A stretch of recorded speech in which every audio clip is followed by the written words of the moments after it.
Di awal film kita diperlihatkan seorang mbak-mbak baju merah marun sedang menelpon seseorang. Mbak-mbak ini bernama So-mi. Gak lama kemudian, dua orang lain datang menemui So-mi. Seorang bernama Lee Ji dan yang lain bernama Han Ye. Supaya gampang, kita panggil aja mereka ini trio Wik-Wik ya. Di tempat dan waktu yang lain terlihat seorang laki-laki bernama Jun sedang melakukan wawancara untuk melamar pekerjaan di sebuah sanggar seni. Dari sini ini kita tahu Jun akan menjadi seorang model. Tapi model yang dimaksud bukanlah sembarang model. Jun akan menjadi model lukisan yang mengharuskannya tampil telanjang. Setelah deal, Jun dibawa ke sebuah ruangan. Di sana sudah menunggu sejumlah orang yang bersiap dengan alat-alat lukis. Ternyata trio Wik-Wik udah ada juga di sanggar seni itu. Momen itu akhirnya datang juga. Jun melepas kain yang menyelimuti tubuhnya, sementara para pelukis, termasuk trio Wik-Wik tadi, mulai melukis Jun yang berdiri di depan kelas. Ngomong-ngomong, Om Biko jadi ingat Mr. Bean waktu disuruh ngelukis model telanjang nih. Mr. Bean sih malu-malu. Dia lalu nutupin gunung kembar mbak model pakai kerajinan tanah liat. Hehehe.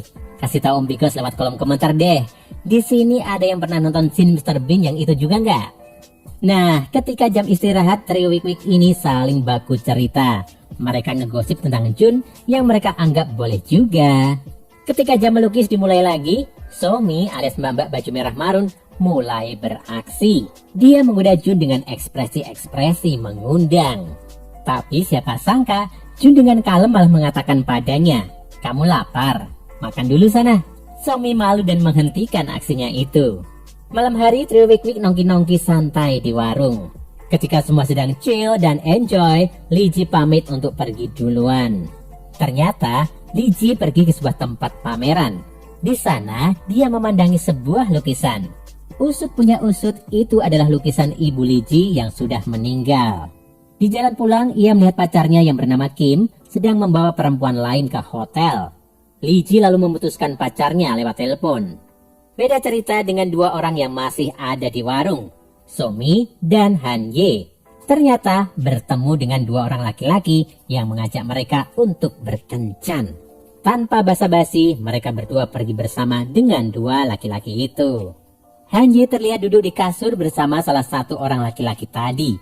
Awalnya mereka terlihat malu-malu, tapi setelah ingat pesan So-mi untuk mengambil kesempitan di dalam kesempatan, Han Ye akhirnya langsung bercocok tanam dengan laki-laki tadi. Begitu pula dengan So-mi.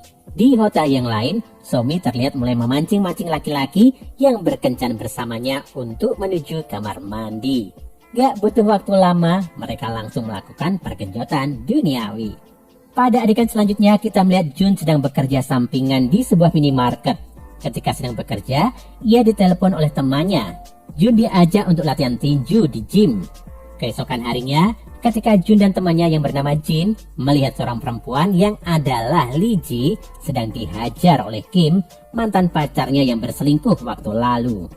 Jun dan Jin mau membantu menyelamatkan Lee Ji, tapi karena Kim ini kekar sekali, Jun pun terkena pukulan.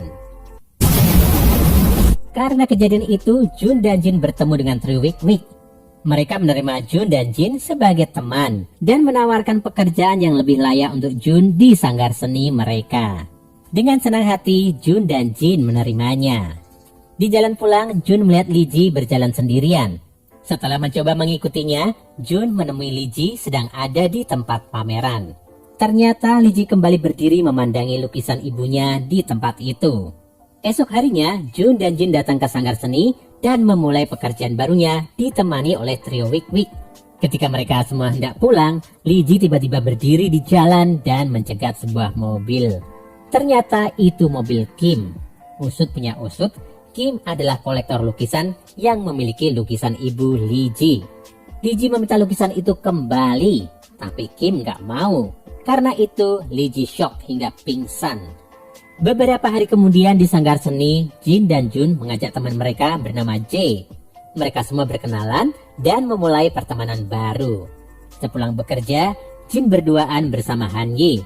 Setelah makan dan jalan-jalan, mereka berdua saling bertukar jigong dan menanyakan apakah mereka saling menyukai. Akhirnya malam hari itu ditutup dengan cocok tanam di hotel. Sementara itu, Li Ji yang kesal pada mantan pacarnya lalu melakukan suatu rencana. Li Ji meminta seorang perempuan untuk menggoda Kim. Ketika mereka hendak melakukan cocok tanam, orang-orang bayaran Li Ji datang menghajar Kim. Karena tahu bahwa ia dijebak Li Ji, Kim kini mendatangi Li Ji keesokan harinya dan kembali menghajarnya. Malam harinya, seperti biasa, Li Ji pergi sendiri ke tempat pameran. Betapa sedih hatinya, lukisan ibunya telah dijual. Karena sedih sekali, Li Ji lalu minum-minum sampai mabuk. Untung saja di sana ada Jun. Jun membantu menjaga dan mengantar Li Ji pulang ke rumahnya. Pagi hari saat bangun, Li Ji kaget karena Jun ada di rumahnya dan tidur di sofa. Li Ji lalu menanyakan apakah ketika dia mabuk, Jun mengambil kesempitan di dalam kesempatan alias menikmati serabi lempitnya. Tetapi dengan tenang, Jun menjawab bahwa ia hanya mengantar dan membantu Li Ji. Dia nggak memanfaatkan keadaan untuk menggenjot Li Ji. Mereka berdua lanjut sarapan bubur. Ketika sedang asyik mengaduk bubur dan makan, anggota trio Wik-Wik lainnya serta Jin dan Jae datang. Mereka mengajak Jun dan Li Ji untuk berlibur ke pantai. Trio Wik-Wik dan trio Jae, Jin dan Jun lalu bersenang-senang menikmati alam yang indah. Saat sedang istirahat makan, Jin dan Han Ye mengatakan pada teman-temannya semua bahwa mereka berpacaran. Malam harinya, Li Ji dan Jun duduk berdua. Di situ mereka ngobrol serius. Li Ji menanyakan apakah Jun suka padanya. Dan Jun pun jujur bahwa sejak pandangan pertama, dia sudah terpesona dan menyukai Li Ji. Jun juga menanyakan pada Li Ji tentang lukisan yang sering dia lihat. Li Ji pun mengaku bahwa lukisan itu amat sangat berharga, karena itu satu-satunya kenangan akan ibunya. Karena sayang pada Li Ji, Jun esoknya memberanikan diri menemui Kim. Ia menantangnya untuk baku hantam dengan hadiah taruhan lukisan ibu Li Ji. Sementara di sanggar ketika Han Ye dan Somi sedang bercanda soal cocok tanam, Jae masuk dan lalu mengajak Somi untuk merealisasikan candaannya tadi. Akhirnya mereka berdua melakukan pergenjotan duniawi. Dalam satu scene, nampak Jun latihan keras untuk persiapan menghadapi Kim di atas ring. Karena nggak kelihatan saat makan-makan bersama, Li Ji menanyakan keberadaan Jun. Jin pun jujur mengatakan kalau Jun sedang latihan untuk bertarung melawan Kim dengan taruhan lukisan ibu Li Ji. Kira-kira Jun bisa menang lawan Kim yang kekar itu nggak? Coba deh tulis di komentar. Kalian tim Jun atau tim Kim nih? Karena tersentuh, Li Ji mengajak Jun makan dan main ke rumahnya. Ketika Jun mau pamit pulang, Li Ji menahannya dan di situ mereka melakukan kolaborasi rudal dan serabi lempit. Hari pertandingan tiba. Jun menghadapi Kim. Pada awalnya, Jun terlihat kewalahan dan beberapa kali terjatuh. Tetapi itu adalah strategi Jun. Dengan semangat yang bertambah karena melihat Li Ji ada di sana, Jun menghajar Kim yang sudah kelelahan. Kim akhirnya tumbang dan Jun menang. Film diakhiri dengan adegan yang mengharukan. Di tempat pameran, Jun menunjukkan hadiah terindah untuk Li Ji, yaitu lukisan ibunya yang kembali dan bisa dilihat kapanpun Li Ji mau.